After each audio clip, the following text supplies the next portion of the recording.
Adrien Gindre. En effet, l'envoi possible de troupes au sol en Ukraine est très loin de faire consensus. Néanmoins, pour Emmanuel Macron, en dynamique, je le cite, rien ne doit être exclu. L'Ukraine a salué un bon signe. Comment vous qualifiez cette déclaration ? Je suis, comme la plupart des observateurs bien informés, consterné. Consterné, oui, la politique étrangère de la France est faite de dérapages incontrôlés, d'annonces fantasques, comme ouvrir le parapluie nucléaire sur toute l'Europe. Alors, restons sur cette annonce-là. Pourquoi un dérapage ? Mais, monsieur Gindre, sérieusement, vous me demandez pourquoi c'est un dérapage ? Oui, je pense que vous allez me répondre sérieusement. Oui, bien sûr. Ça ferait de nous des belligérants. Il ne peut pas être question de faire la guerre à la Russie. Vous considérez que ça nous mettrait sur le même plan que l'Ukraine face à la Russie ? Alors, pardon, le ministre des Affaires étrangères, Stéphane Séjourné, hier à l'Assemblée, a donné des précisions. Il dit, ce serait par exemple pour de la formation, pour de la production de munitions, pour du déminage. On ne parle pas de troupes combattantes. Bien sûr. Là, c'est du rétropédalage qu'il a fait hier, parce que la première formule du président Macron était parfaitement claire. Et on comprenait qu'il s'agissait, il parlait de troupes. D'accord ? Il n'a jamais dit de troupes combattantes, d'infanterie, de soldats. Ça. Voilà. Bon, écoutez, monsieur Gindre, vous pensez bien ce que vous voulez. Je vous dis ce que j'analyse. Je dis que c'est un dérapage incontrôlé. La totalité des alliés de la France ont affirmé qu'ils ne voulaient pas participer. C'est à eux de décider. Si vous étiez président de la République, vous laisseriez les Européens décider à votre place. Non, ce n'est pas la France de dire ce qu'elle veut. Non, bien sûr que non. Certainement non. Mais en attendant, il me semble qu'il faut faire partie de la solution dans un conflit. Nous ne sommes ni Ukrainiens ni Russes. Et ce n'est pas vrai, contrairement aux surenchères verbales sur le sujet, que nous sommes menacés, toute l'Europe, aujourd'hui. Ce n'est pas vrai. Il y a eu un franchissement de frontières et une invasion qui est inacceptable. Nous, les Français, nous ne pouvons pas accepter. Vous dites, pardon, ce n'est pas vrai. Vous n'avez pas l'impression que Vladimir Poutine est dans une entreprise de déstabilisation de l'Europe qui peut nous toucher ? Alors, c'est encore un autre sujet. C'est le sujet auquel le chef de l'État essaie de répondre. Il faut mettre de l'ordre et de la méthode dans la manière d'envisager les problèmes et de la constance dans les réponses. Il faut s'en tenir à des principes tout le temps les mêmes. Par exemple, il est odieux aux yeux du monde qu'il y ait 2 poids, 2 mesures. Un poids pour l'Ukraine en disant un hôpital bombardé, c'est un crime contre l'humanité, et le silence lorsqu'il s'agit de Gaza. Mais revenons à ce que vous disiez. Il faut être dans la solution, pas une partie du problème. C'est quoi la solution ? Comment on sauve l'Ukraine ? D'ailleurs, est-ce que l'objectif, c'est bien de sauver l'Ukraine, Jean-Luc Mélenchon ? L'objectif est de ramener la paix en Europe. Pas de sauver l'Ukraine. Mais sauver de quoi ? Attendez. À sauver de l'invasion russe, en l'occurrence, de l'agression russe. Disons oui, comme ça, vous me laisserez tranquille, vous expliquez. Ça a l'air de vous coûter de dire qu'il faut sauver l'Ukraine. Mais non, sauvons l'Ukraine. Écoutez, si nous voulons avoir un entretien sérieux, nous devons partir du fait qu'il y a un risque de guerre totale en Europe. Il ne faut pas jouer et jouer avec du fait de la Russie. Pas du fait des déclarations du président français. Bien sûr, mais si quelqu'un venait à franchir une certaine ligne rouge, nous entrerions dans une escalade dont personne ne connaît l'issue. Et je pourrais vous donner des dizaines d'exemples de conflits. J'ajoute que la France est attendue, pardon si vous me permettez de le dire, est attendue ailleurs en tant que solution. Par exemple, si nous devons armer quelqu'un, donnons des armes au Liban, au chef d'état-major des armées, le général Joseph Aoun, de manière à ce que ce soit l'armée libanaise qui protège la frontière et non pas un parti politique, le Hezbollah. Mais donc vous reconnaissez un rôle particulier de la France. Il y a une place particulière de la France en diplomatie. À condition qu'elle sache être à l'endroit où elle fait partie de la solution, pas à créer des problèmes. Alors quelle est la solution ? Pardon, monsieur Gindre, mais vous passez très comme ça légèrement. Le président de la République annonce que la France va ouvrir le parapluie nucléaire sur toute l'Europe, et ça ne vous paraît pas être une escalade ? J'explique juste d'un mot pour nos téléspectateurs. La France dispose de l'arme nucléaire. Elle est la seule puissance en Europe, avec le Royaume-Uni, à être dans cette situation. Certains pays d'Europe de l'Est disent, si les États-Unis se retirent un jour, nous pourrions avoir besoin de votre protection. Non.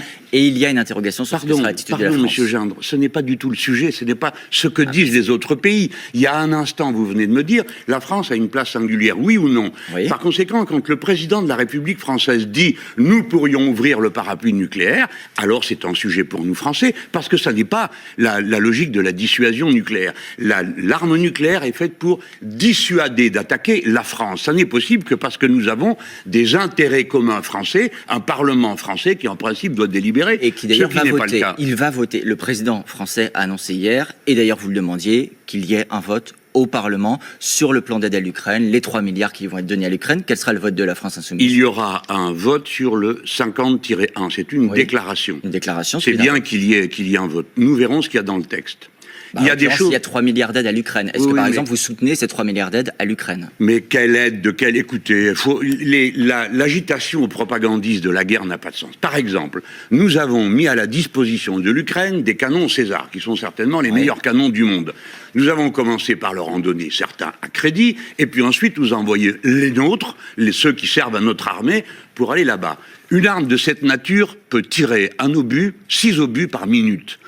Aujourd'hui, l'armée ukrainienne en tire 1 par jour. C'est-à-dire que tout ça, ce sont des effets d'annonce. Ce n'est pas sérieux. Alors, quelle est la solution pour vous? Vous avez dit à plusieurs reprises la solution. Où est la solution pour sortir de ce conflit? Solution est qu'il faut qu'il y ait des négociations sur la paix. Et j'ajoute que ce n'est pas ce que disent toutes sortes de gens. Sur votre plateau, à vous, TF1, le 3 décembre 2022, le président Macron avait annoncé qu'il fallait un plan de sécurité mutuelle pour les Russes comme pour les Ukrainiens, qui serait une condition pour arrêter la guerre. Et vous soutenez cette idée? Absolument. C'est celle que moi-même je proposais en disant qu'il fallait une conférence sur les frontières. Sauf que la situation a évolué entre-temps et que l'attitude de la Russie a évolué et que la situation en Ukraine s'est dégradée. D'accord. Alors justement, comme la situation s'est dégradée, pardon, monsieur Gendre, mais c'est le moment ou jamais, peut-être, de remettre sur la table des discussions et des outils de paix, pas des outils de guerre. C'est pas faire le jeu de Vladimir Poutine.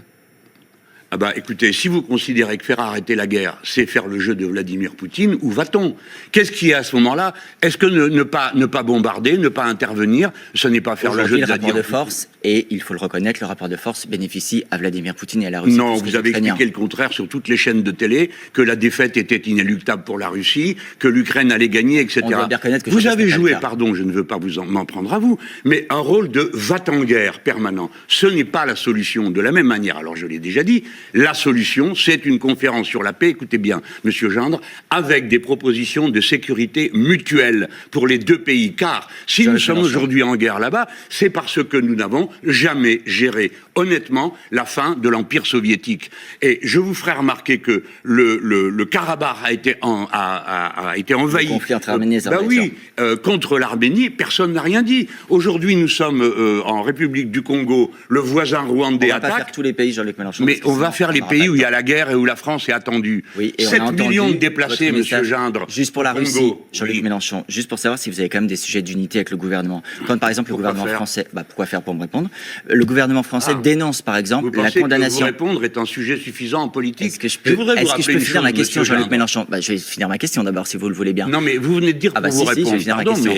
Jean-Luc Mélenchon. Pique et demi. Jean-Luc Mélenchon. Pour vous répondre, mais je suis aussi venu. Vous êtes venu pour répondre à nos questions. Allez, quand le gouvernement français dénonce la condamnation en Russie de l'opposant Oleg Orlov, le cofondateur de l'association Mémorial, parle d'une condamnation révoltante et injuste. Est-ce que vous partagez ces mots? Mais oui, monsieur. Et je vais vous dire, attendez, monsieur Gendre, je vais vous dire autre chose. Français. Je vois votre légitime indignation et je l'approuve. Si vous voulez donner votre appui à l'accueil de Russes opposants à monsieur Poutine, faites un don sur la caisse des Insoumis, car nous accueillons depuis 2 ans des opposants russes socialistes à monsieur Poutine. Alors, les leçons de suspicion, comme a fait hier monsieur sur une autre chaîne, un journaliste, en disant les oppositions qui sont plus ou moins poutiniennes, ce n'est pas sérieux. Jean-Luc Mélenchon, un dernier mot. Vous vous intéressez à la politique de la France? Oui, monsieur, tous les matins d'ailleurs, à 7 heures. Oui, donc le sujet, ça n'est pas de savoir de quelle manière on fait la guerre à Jean-Luc Mélenchon, mais comment on arrête la guerre qui a lieu. Jean-Luc Mélenchon. Vous ne convenez pas du fait que la France est attendue au Liban, au Congo aussi. Vu votre engagement sur la politique de la France, est-ce que vous avez avancé sur votre réflexion pour 2027, pour la présidentielle? 2027, c'est très loin, mon cher. Hein. Vous l'avez dit vous-même, les choses vont tellement vite. Moi, j'ai dit que je souhaitais... Non, mais moi, j'ai dit que je souhaitais être remplacé et que je me mettais en retrait. Je veux vous dire que il est clair que nous sommes dans une situation où les élites de ce pays et la classe médiatique font massivement le choix de dire, après tout, on ne peut rien contre l'extrême droite. Et nous avons pu voir M. Bardella se pavaner au salon de l'agriculture, dire une chose et son contraire sur les plus planchés. Donc vous êtes toujours dans l'action et vous n'excluez rien pour 2027.